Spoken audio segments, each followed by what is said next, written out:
আসসালামু আলাইকুম দর্শক বন্ধুরা, কেমন আছো তোমরা সবাই? আশা করছি ভালো আছো। গত পর্বে আমরা বলেছিলাম আমরা প্লের ডেফিনিশন নিয়ে আলোচনা করব, যেটা কিনা ড্রাইডেনের দেওয়া খুবই বিখ্যাত একটা ডেফিনিশন। যখন আমাদেরকে কোথাও প্রশ্ন করা হবে হোয়াট ইজ ড্রামা, তখন আমাদেরকে এই ডেফিনিশনটাই বলতে হবে।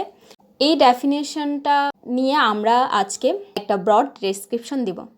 প্রথমে আমরা ডেফিনেশনটা দেখি, ড্রাইডেন কি বলছে এই ডেফিনেশনে, এবং এই ডেফিনেশনের উপর বেস করেই বিতর্কগুলো হবে। এই ডেফিনেশন দ্বারাই বোঝা যাবে একটা প্লে কেমন হওয়া উচিত। তারপর সেটার উপর নির্ভর করেই কোনটা বেস্ট, কোনটা এই ডেফিনেশনে যে রিকোয়ারমেন্টসগুলো দেওয়া হয়েছে সেগুলো ফুলফিল করছে, অথবা সেই রিকোয়ারমেন্টসগুলো সবচেয়ে বেশি ফুলফিল করেছে কোন প্লেগুলো, অ্যানশিয়েন্ট প্লে রাইটরা বেশি ফুলফিল করেছে নাকি মডার্ন প্লে রাইটরা এই রিকোয়ারমেন্টগুলো বেশি ফুলফিল করেছে, সেটার ভিত্তিতে এই ডিবেটটা হবে। তাহলে আমরা আমাদের ডেফিনিশনের আলোচনায় চলে যাচ্ছি। Dryden defines a play. According to him, a play ought to be a just and lively imitation of human nature, representing its passions and humor and the changes of fortune to which it is subject, for the delight and instruction of mankind. এটাই হচ্ছে মূলত ড্রাইডেনের দেওয়া definition. এখন আমরা এই ডেফিনিশনটা describe করব।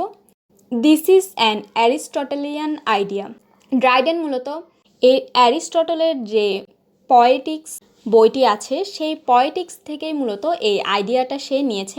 একটা প্লে কেমন হওয়া উচিত সেই আইডিয়াটা নিয়েছে, এরপর সে একটা সংজ্ঞা দিয়েছে। প্রথমে বলা হয়েছে ইমিটেশন অফ হিউম্যান নেচার। এই যে ইমিটেশন অফ হিউম্যান নেচার, এটা মানে হলো ইমেজ অফ হিউম্যান নেচার। এখানে ইমেজ মানে হলো ইমাজিনেটিভ অ্যান্ড ক্রিয়েটিভ প্রোডাকশন, যেটা কিনা আমরা বুঝতে পারছি, যেটা আমরা ইমাজিন করে ক্রিয়েটিভলি চিন্তা করে যেটা প্রডিউস করি সেটাই হলো ইমেজ।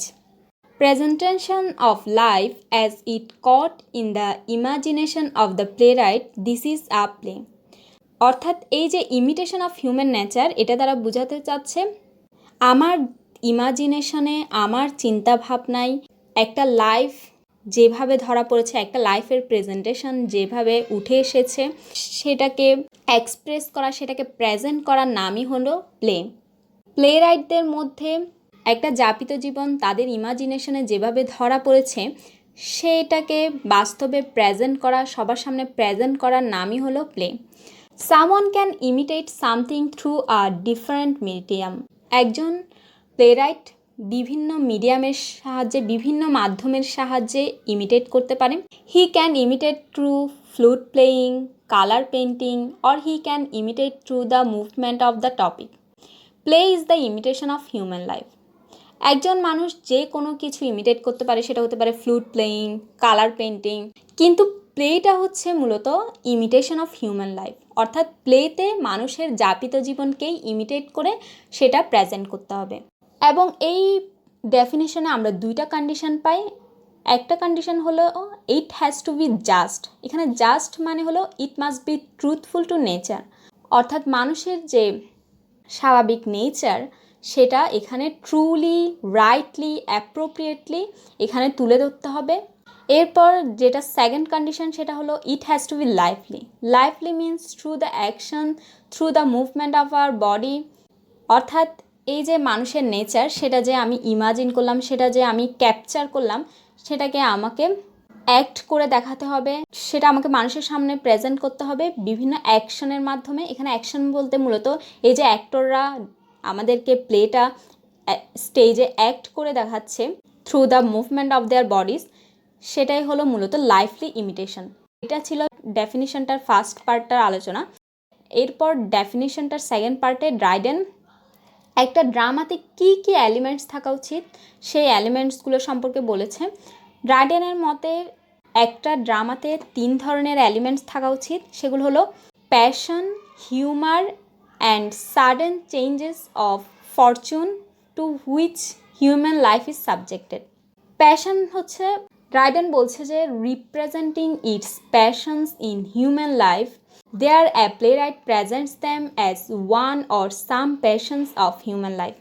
একটা ড্রামার মধ্যে একজন নাট্যকার মূলত হিউম্যান লাইফকে প্রেজেন্ট করার মাধ্যমে মূলত হিউম্যানদের যে বিভিন্ন প্যাশন অথবা তার নিজের যে প্যাশন অথবা অন্য কোনো মানুষের মধ্যকার যে প্যাশন, সেই প্যাশনগুলোকেই প্রেজেন্ট করে। প্যাশন বলতে, passion is a very strong emotion that can influence our life, our decision and can shape our action.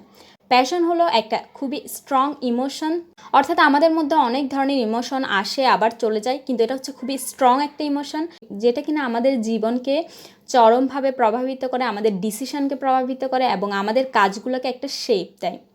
In human life there are several passions. আমাদের জীবনে অনেক ধরনের প্যাশন রয়েছে, যেমন love, hatred, jealousy, ambition, lust, greed, এরকম আরও অনেক ধরনের প্যাশন আমাদের মধ্যে রয়েছে। A play present such emotions on the stage. এবং একটা প্লে মূলত এই যে আমাদের মধ্যকার ইমোশনগুলোকে স্টেজে প্রেজেন্ট করে। Another thing that a play present is humour. এরপর নাটকের নেক্সট এলিমেন্টের সম্পর্কে বলা হচ্ছে, সেটা হচ্ছে humour. Humour is the natural disposition of a man, our real character, our real disposition, this is humour. Humour বলতে আমরা অনেকে মনে করি হাস্যরস, ব্যঙ্গাত্মক বিষয়গুলোকে আমরা হিউমার বলে থাকি। আসলে এখানে হিউমার বলতে আমাদের মূলত আমাদের যে স্বকীয়তা, আমাদের মধ্যকার যে স্বকীয়তা, যেমন একজন মানুষ অ্যাংরি হলে কেমন বিহেভ করবে, যখন হাসি খুশি থাকবে তখন কেমন বিহেভ করবে, সেটা রিয়েলি, সেটা ট্রুলি ফুটিয়ে তোলাটাই হলো হিউমার।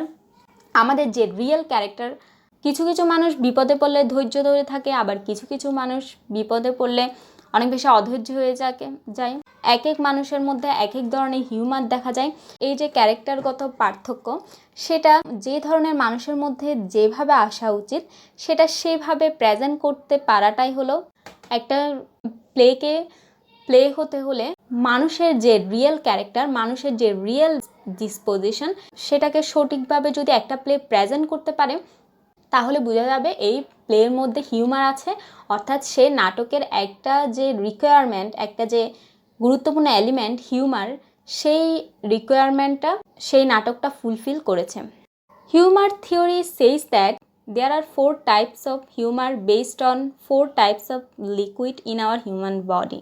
হিউমার থিওরি বলে যে আমাদের মধ্যে মূলত 4 ধরনের হিউমার থেকে থাকে এবং সেটা হচ্ছে based on 4 types of liquid in a human body.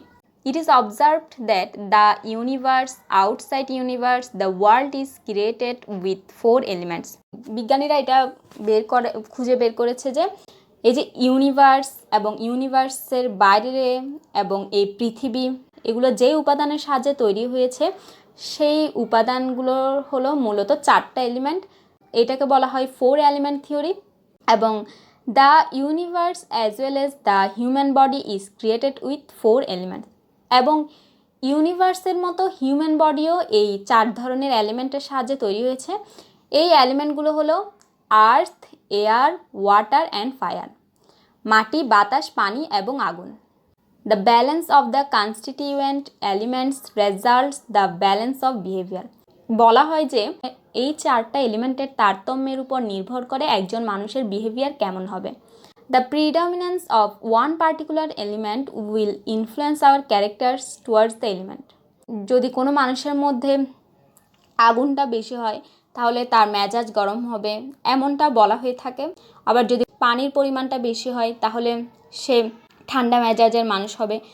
অর্থাৎ এই এলিমেন্টগুলো দিয়ে যেহেতু মানুষকে তৈরি করা হয়েছে, তাহলে সেহেতু মানুষের ক্যারেক্টারের মধ্যে এগুলোর একটা ইনফ্লুয়েন্স কাজ করে।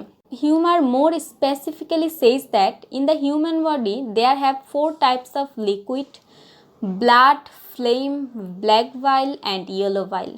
হিউমার মোর স্পেসিফিক্যালি বলে দিচ্ছে যে আমাদের বডিতে 4 ধরনের লিকুইড থাকে, সেগুলো হলো ব্লাড, ফ্লেম, ব্ল্যাক ভাইল এবং ইয়েলো ভাইল।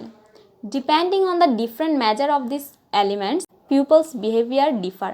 অর্থাৎ এই 4টা এলিমেন্টের তারতম্যের উপর নির্ভর করে আমাদের বিহেভিয়ারটা ডিফারেন্ট হয়। Then a play also presents another element which is a sudden change or unexpected change. এই যে 4টা এলিমেন্টের কারণে বিভিন্ন বিহেভিয়ারের পার্থক্য হয়, এই যে ডিফারেন্ট বিহেভিয়ার, সেটাকে তো নাটক স্টেজে প্রেজেন্ট করেই। সাথে নাটক আরেকটা জিনিসকে প্রেজেন্ট করে, সেটা হলো সাডেন চেঞ্জ, আনএক্সপেক্টেড চেঞ্জ। অর্থাৎ মানুষের জীবন সবসময় একরকম চলে না, কখনো মানুষের জীবন দুঃখের, কখনো মানুষের জীবন কষ্টের, মানুষের জীবনে হঠাৎ করে চেঞ্জ আসে, আসাটা খুবই স্বাভাবিক একটা বিষয়। If a person faces unexpected changes in his life, how he will react, a play present this. এবং এই যে হঠাৎ করে মানুষ চেঞ্জ যদি ফেস করে তাহলে সে কিভাবে রিয়েক্ট করবে সেইটা হুবহু তুলে ধরাটা নাটকের একটি বৈশিষ্ট্য। যে নাটক যত ভালোভাবে এটা তুলে ধরতে পারবে সে নাটক তত ভালো। That means in the second part of the definition, Dryden shows three elements of a play: passion, humor, and sudden changes of fortune to which human life is subjected. অর্থাৎ এইখানে ডেফিনেশনটার সেকেন্ড পার্টে ড্রাইডেন তিনটা জিনিস দেখিয়েছে। একটা হলো passion, যেটা কিনা বলেছি স্ট্রং ইমোশন, আমাদের মধ্যে যে বিভিন্ন ইমোশনগুলো রয়েছে সেগুলো একটা নাটকে প্রেজেন্ট করতে হবে অবশ্যই। এরপর হিউমার, হিউমার মানে হলো আমাদের যে রিয়েল ক্যারেক্টার, এক এক মানুষের এক এক রকম যে বিহেভিয়ার, সেটা যে মানুষের ক্ষেত্রে যেই রকম বিহেভিয়ার হওয়া উচিত সেটা রিয়েল যে বিহেভিয়ার সেটা একটা নাটকে হুবহু প্রেজেন্ট করতে হবে। অর্থাৎ বিভিন্ন সিচুয়েশনে কোন ধরনের মানুষ কিভাবে রিয়েক্ট করবে সেটা একটা নাটকে হুবহু তুলে ধরতে হবে। যে নাটক যত বেশি ভালোভাবে তুলে ধরতে পারবে, যে নাটক যত বেশি ভালোভাবে প্রেজেন্ট করতে পারবে সেই নাটক তত বেশি ভালো। এরপর থার্ড ওয়ান হলো সাডেন চেঞ্জেস, অর্থাৎ প্রায় প্রতিটি মানুষের জীবনেই আনএক্সপেক্টেড চেঞ্জ আসে এবং সেই আনএক্সপেক্টেড চেঞ্জ আসলে মানুষ কিভাবে রিয়েক্ট করে সেটাকেও একটা নাটকে যথাসম্ভব রিয়েলিস্টিকভাবে তুলে ধরতে হবে, যেন সেটা দেখলে মনে হয় আসলেই মানুষ এভাবেই রিয়েক্ট করে থাকে, অর্থাৎ যাতে বাস্তব জীবনের সাথে মিল থাকে সেভাবে এটাকে প্রেজেন্ট করতে হবে। এই ছিল নাটকের এলিমেন্টগুলোর বর্ণনা। এরপর ডেফিনিশনটার থার্ড পার্টে ড্রাইডেন একটা প্লের কী কী পারপাস থাকা উচিত সেগুলো দেখিয়েছে। He says that the primary purposes of a play is delight and instructions. A play instructs us on how to understand human psychology. A playwright creates a situation by projecting something, then plays human characters in that situation, and we can see how a human being acts or reacts under a given situation. This is the study of human psychology. অর্থাৎ কোনো মানুষ একটা সিচুয়েশনে পড়লে কিভাবে react করবে সেটাকে হুবহু ফুটিয়ে তোলা। এই ফুটিয়ে তোলার জন্য সাইকোলজিটা খুব ভালোভাবে বুঝতে হয়, হিউম্যান সাইকোলজিটা বোঝা খুবই জরুরি। এবং যে প্লেরাইট যত ভালোভাবে হিউম্যান সাইকোলজিটাকে স্টাডি করবে, কোন সিচুয়েশনে কোন মানুষ কিভাবে রিয়েক্ট করে সেটা সে তত ভালোভাবে ফুটিয়ে তুলতে পারবে। যেমন যদি একটা সিচুয়েশন দেওয়া হয়, একজন মানুষ মারা গিয়েছে, সে অবস্থায় তার ছেলে মেয়েদের রিয়েকশন কেমন হবে, তার ওয়াইফের রিয়েকশন কেমন হবে, তার মা বাবার রিয়েকশন কেমন হবে, তার পাড়া প্রতিবেশীদের রিয়েকশন কেমন হবে, এই যে বিভিন্ন মানুষের রিয়েকশনের মধ্যে একটা পার্থক্য থাকবে, একটা সূক্ষ্ম পার্থক্য থাকবে, সেটা যে যত ভালোভাবে হিউম্যান সাইকোলজিকে স্টাডি করতে পারবে সে তত ভালোভাবে ফুটিয়ে তুলতে পারবে। এবং এই হিউম্যান সাইকোলজিটা বুঝতে পারা থেকেই ডিলাইটটা মূলত আসে। Delight comes from our understanding of human psychology. আমরা একটা নাটক দেখে তখনই মজা পাবো যখন আমরা এই যে হিউম্যান সাইকোলজি, এই যে মানুষের বিহেভিয়ার, সেটা আমরা যখন বুঝতে পারবো তখনই একটা নাটকে মূলত ডিলাইট আসবে। এছাড়া নাটকটা দেখে কোনো ডিলাইট পাওয়া যাবে না। কারণ যদি একটা সিচুয়েশনে যেভাবে মানুষকে রিয়েক্ট করা উচিত সেভাবে যদি মানুষ রিয়েক্ট না করে তাহলে তো সে নাটকটা আর নাটকে হবে না, তখন নাটকটা মূলত অ্যাবসার্ড মনে হবে, তখন সেখানে আর কোনো ডিলাইট পাওয়া যাবে না। অর্থাৎ যে সিচুয়েশনে মানুষের যেভাবে রিয়েক্ট করা উচিত সেভাবে নাট্যকারকে সেখানে তাকে রিয়েক্ট করাতে হবে, অন্যথায় অডিয়েন্সরা সেই নাটকটা দেখে কোনো মজা পাবে না, ফলে নাটকের যে একটা মেইন উদ্দেশ্য ডিলাইট সেটা ফুলফিল হবে না। এবং এই যে ডেফিনেশন, এটা হচ্ছে যে ওদের এই যে ক্রাইটস এবং ইউজিনিয়াসের মধ্যে যে ডিবেটটা হবে সেই ডিবেটটার একটা বেসিস, একটা ভিত্তি, এটার উপর ভিত্তি করেই তাদের মধ্যে ডিবেটটা হবে। আগামী পর্বে আমরা ক্রাইটস যে আর্গুমেন্ট দিয়েছে, ক্রাইটস মূলত অ্যানশিয়েন্ট প্লেয়ার্সদের পক্ষে আর্গুমেন্ট দিবে। ক্রাইটস যে আর্গুমেন্টগুলো দিয়েছে সে আর্গুমেন্টগুলো নিয়ে আলোচনা করব, কারণ এখানে অনেক বিশাল আলোচনা রয়েছে, তাই দুইজনের আর্গুমেন্ট একই ক্লাসে দেওয়া সম্ভব নয়। তাই আমরা নেক্সট ক্লাসে ক্রাইটসের আর্গুমেন্ট নিয়ে আলোচনা করব এবং এর পরবর্তী ক্লাসে ইউজিনিয়াস কিভাবে ক্রাইটসের আর্গুমেন্টগুলোকে ডিফেন্ড করেছে সেগুলো নিয়ে আলোচনা করব। আজকের ভিডিওটি এই পর্যন্তই। আল্লাহ হাফেজ।